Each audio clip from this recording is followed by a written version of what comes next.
Welcome back to my channel. My name is Favor. Um yeah, today I just wanna thank all those who are new, my new subscribers. I just wanna thank you for being here. Thank you for subscribing to my channel. And I believe horror, you don't know horror, this channel, what is it all about? Here we react to videos, of the false prophets, false preachers, and we talk about the word of God. We read the word, we pray, and also we are talking about gender violence. We do a lot of stuff here. It's just mix masala, and also we are, looking at the fact of the truth of who we are and everything, and also the gender-based violence, my experiences in life. We talk about my life story and everything. So I just want to thank you for being here. Thank you for clicking. Thank you for, you know liking my videos. Thank you for your comments and everything. You are most definitely welcome. You are loved. Those who are returning, I just want to thank you so much for watching my videos. um most most of all that I'm asking is for you to subscribe. Let us grow this channel and be one big family. Thank you, guys. Thank you so much. um I do have a video here that I found on YouTube.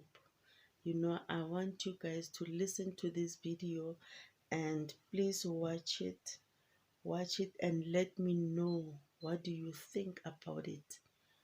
This is so important. Thank you so much, guys. Watch this video and let me know what you think. I'm going to share this video right here with you all so that you all can see that even the hidden agendas of what was kept from us as a people, why we understand now why it was illegal to read. It was illegal for a slave to read. It was illegal for them to learn even how to interpret the Bible that was given. But most importantly, knowing how to read Hebrew was the ultimate hidden agenda. That's why when you read in the Torah from the Hebraic edition or the Talmud, you're going to find majority of us don't know how to read. Shout out to my Hebrew Israelites out there who've delved in, who speak it eloquently, those out there who are very fluent in Hebrew, who are bringing out what these sources, these writings are saying. Check the video out and I'll be back. Africa has perhaps hundreds of millions of people with this identity right now of being from the people of Israel. Does that mean they were from the 10 tribes? Likely not. We were taught by the historians and within our own traditions that when the Romans conquered Judea, a few hundred years after that the tribes of Israel went into exile, perhaps millions of Judeans were sold into slavery, into Africa, into Rome, deep into Africa. And if you look now, you're seeing people who are most likely the descendants of those slaves who kept true. I like to bring up a few specific examples because they're going to be game changers. One of them wrote letters to Israel when it became a state. And they said, we're Israelites out in Africa. Everyone laughed at them and they said, African Israelites? These people are just trying to jump on the first world country bandwagon. They're living in a third world country. They got nothing. We're coming to Israel. We got innovation, technology. So they're trying to get on this train because there's such a thing called the right of return. All descendants of the Jewish people from around the world are able to move to Israel. So they said we are also. And everyone kind of laughed at them, like I said. And a few people took it serious and went out there and started studying them, learned about their culture. And a professor from Duke University went out there and did DNA testing on them. And he showed not only do they share Semitic genes from people who were in Yemen and back to the Middle East, these gentlemen, a large percent of them, have the Y chromosome to be Kohanim, to be priests. Now, if anyone who doesn't know, a priest is a specific family clan of the nation of Israel who come from Aaron, the brother of Moses, who was the first priest. And anyone descended from Aaron has the status title priest. And we found that these men in this village in South Africa called Lemba, L-E-M-B-A, carry this genetic marker to let us know that they share the same as from the Sephardic and the Ashkenaz and the population of the people in Israel today. They share the same exact DNA marker. That's mind-blowing. So everyone kind of got humbled a little bit who laughed at them and said, now what? Now what do we do about this? This could have tremendous implications. Another area in Africa you have something big happening is in Nigeria. You have the Igbo people, or Igbo, pronounced either way. There's 40 million of them, also Christians, like I spoke about before, how that could happen to the children of Israel very easily. But also a lot of them are now coming out and converting back or adopting the rules of the Torah without all the paganism that they've been practicing for hundreds of years. There's been books written about it from scholars in Nigeria, from scholars from the Jewish people. And where it gets interesting is, in America, there was a slave trade. And a lot of the slaves, a very high percentage of them, came from Western Nigerian ports. And in America today, you see a very large movement of African Americans who say that they're the real chosen people, that they're the children of Israel, they're the Judeans. You know, so what are they just trying to create an identity for themselves because they were slaves, or is there really something here? And the answer is, most likely there is something there. And most likely, maybe that they were the original Israelites, and maybe that the Jewish people today who are white, Caucasian people came in a little bit later on. We know that some of the greatest sages of the transmission of the Torah were converts from Rome. You have a man named Onkelos who wrote a commentary on the Torah, unprecedented, that we still learn today. He was a convert. Some of the largest pillars on the transmission today were Roman converts. So here we are, we're Caucasian Jewish people, and now you have people in Africa saying that they're the real people of Israel. It can't be ruled out at all. We know they were sold into slavery. We know now that they're fulfilling prophecies by saying, we're coming back. We want to rejoin the nation. Because I know people are waiting for this information, so I'm going to get this to them. This is right here about the text. So this is when it was composed, okay, during the time of 630 C and 1030 CE. Okay, this is the history this is how old it goes back. And this is what the Jewish people use today, all right? So now we're going to go to Perkei Rabbi Eliezer. Rabbi Eliezer is one of their most revered rabbis in their Talmudic literature, okay? All right, so we're going to go to, contents, chapter 24, okay? So chapter 24. So again, remember, Sepharia, Perkei, the Rabbi Eliezer, chapter 24. We're going to go to chapter 24, and it talks about Nimrod and the Tower of Babel. Nimrod and the Tower of Babel. We're going to read it in English first, and then I'm going to read it for y'all in Hebrew. I'm going to enlarge it. Okay, Brother Logic, can you start to read, please? Again, the Rabbi Eliezer, Perkei, Rabbi Eliezer, paragraph or section 24, Nimrod in the Tower of Babel. Write this down, family. Write it down. Okay, important. All right. Nimrod in the Tower of Babel. Noah brought his sons and his grandsons, and he blessed them with their several settlements, and he gave them as an inheritance all the earth. He especially blessed Shem and his sons. He especially blessed Shem. Now this is about who we are. They want to say anti-Semitic, right? Read, go ahead. He especially blessed Shem and his sons, making them dark but comely. And he blessed them, not making them, we're going to read it in Hebrew, to be what? Dark but comely. Dark but comely. comely. Mm-hmm. And he gave them the habitable earth. He blessed Ham and his sons, making them dark like the raven. Ham was blacker than Shem, but Shem was black. Ham was darker. Go ahead. Let's look at Japheth. And he gave them as an inheritance the coast of the sea. He blessed Japheth and his sons, making them entirely white. This is their book, family. Write it down. This is their book. Shem is black, Ham is dark black, and Japheth is white. That's right. So says the rabbis that they go by, and these were written from the time of our ancestors in Babylon, y'all. So we're going to show you. First, I want to show y'all the word in Strong, Shakor, 7835.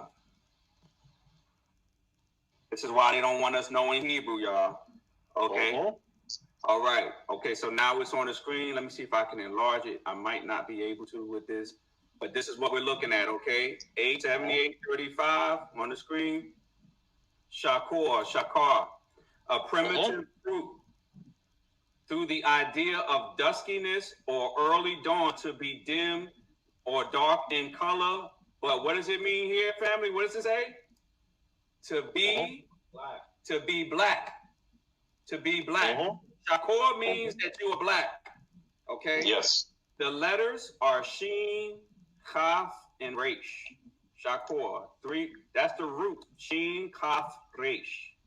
Okay. If it's plural, if it means many people are black, it would be Shakorim. Sheen, K, Resh, Yod, Methophi. But commonly, no, it says he made them black and beautiful. Black and beautiful is what it says, not dark and comely. Black and beautiful. All right, so now let's read it in Hebrew. All right, Barak Lashem, and he blessed Shem, Ulbanayawa, and his sons, Shekorim, to be black, of this word here. So he made Shem and his sons black with Naim. Naim means pleasant, comely, beautiful. Let's show them Naim. We have on the word on the screen here, Hebrew word 5,000, Nahweh. Nahweh means to be suitable or beautiful, to be comely or seemly. Okay, that means to be beautiful, attractive, fair to look upon. Naim, all right, means to be beautiful.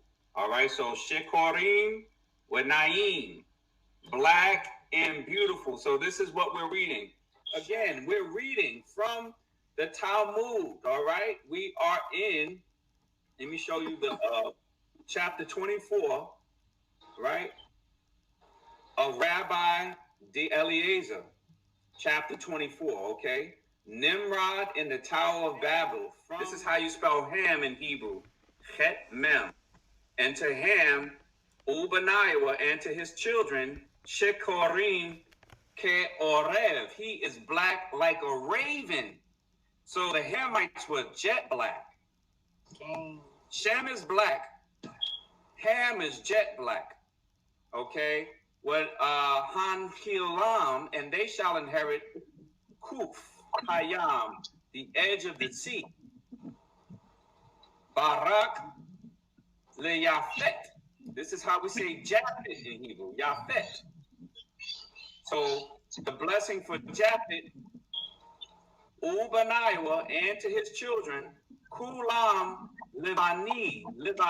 So they would be white. This is how you say white in Hebrew. I'm going to show y'all. Lavan. This is the root, okay? Lamed Beit Nun, to be white. Okay? Lavan, to be white. Okay, Lavan is white, so Livane, okay? Well, Yahweh, okay, so let's read that. He blessed Japheth and his sons, making them entirely white, and he gave them for an inheritance the deserts and the fields. These are the inheritances with which he endowed them. Let me show you again the site. We are on Sepharia. This is where Living Library of Torah. Sepharia is home to 3,000 years of Jewish texts, We are a nonprofit organization offering free access to text translations and commentaries so that everyone, that means us too, right? So that everyone can participate in the ongoing process of studying, interpreting, and creating Torah. Darak Ellis, thank you. We appreciate the support. Y'all bless you, family. What do you think? You know, interesting enough, many of us wouldn't even know this, that this is exactly what they know it says. How is it that for 5, 6 to 1,000 years, when they decided to do the switch, you know, the bait and switch, to go ahead and slide in and remove you out the way and then say that you are this and yet they are this. Now, I'm not saying everybody out here had that intentions or the motives, but we do know that those who were the leaders back then wanted to put us aside, wanted to go ahead and change our name, change the identity, and then those reap the benefits from thereof, when we know that even today's society that over in Israel receives billions of dollars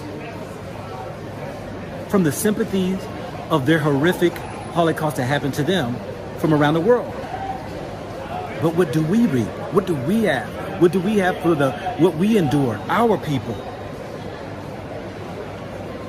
It's time for us to get wiser, to educate ourselves, and really get into this whole identity thing. Now, some people don't think that, oh, it don't matter. These people are ignorant. You see, when there was a spiritual blessing given to a people, and you have one that might come in and say, I rightfully should be able to receive the wealth that's passed on to you. You know, if your mama and daddy left you something and somebody comes up and says, well, I deserve part of it too, you would be in uproar. But I'm saying that what's rightfully yours, we can learn that even there were those who could take away birthrights and step in and try to receive blessings. Stay abreast and attuned. I'm going to go ahead and show many of the videos that I've run across over the years that I'm going to resurface to show that there is an error. There was an attempt. There was this idea that we are not who the ancient writings, the scriptures, the scrolls say that we're not. Let's wake up.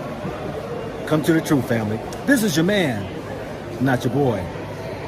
GoBlack2Afrca. Think about it, think about it, think about it, think about it, think about it.